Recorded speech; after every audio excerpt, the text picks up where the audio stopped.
누가 범인인가? 오늘은 말씀 속에서 자신의 뜻을 이루기 위해 서슴없이 거짓말을 하며 이웃의 목숨을 앗아갔던 사람을 만나봅니다. 33과의 제목과 달달 말씀을 읽으면서 하나님의 정의를 한순간에 무너뜨린 범인을 잡으러 가볼까요? 이스라엘에 살인사건이 일어났습니다. 하나님의 정의를 무너뜨린 3명의 용의자가 공개 수배되었는데요.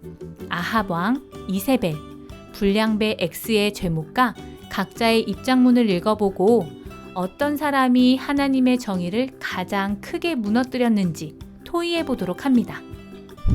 나봇은 조상 대대로 내려오던 포도원을 아름답게 가꾸던 포도원 주인이었어요.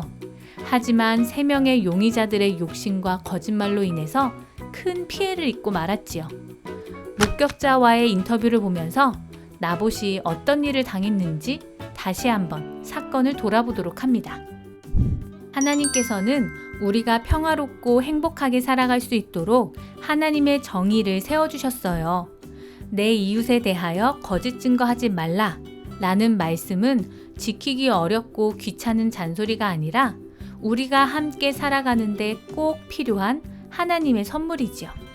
나봇이 포도원을 빼앗기고 목숨을 잃게 된 일은 성경에서만 일어나는 일일까요? 우리가 살아가는 세상에서도 욕심과 거짓말로 인해 피해를 당하는 사람들이 생길 수 있어요. 이런 일은 어떻게 막을 수 있을까요? 나봇과 같은 피해자가 생기지 않으려면 어떻게 해야 할까요? 불량자 증인을 2사람으로 세운 이유는 무엇일까요? 나봇은 왜 아합에게 땅을 팔지 않았을까요? 도대체 이세벨 왕비는 어떤 사람인가요? 성경 속 숨어있는 뒷이야기를 읽으면서 오늘의 말씀을 풍성하게 채워봅니다. 우리가 얼마나 쉽게 거짓말할 수 있는지, 우리가 왜 늘 정직하게 행동해야 하는지 알아보는 시간을 가져봅니다. 선생님께서는 준비물과 활동 방법을 숙지해 주세요. 뻥 카드 게임은 자신의 카드를 모두 내면 이기는 방식이지만 카드를 낼 때 거짓말을 할 수도 있습니다. 하나님의 정의는 거짓말과 같은 작은 일로도 쉽게 무너질 수 있고 그로 인해 피해를 보는 사람이 생길 수 있음을 기억하면서 한 주 동안 정직하게 행동하고 하나님의 정의를 지키고 세어나가는 어린이들이 되길 바랍니다.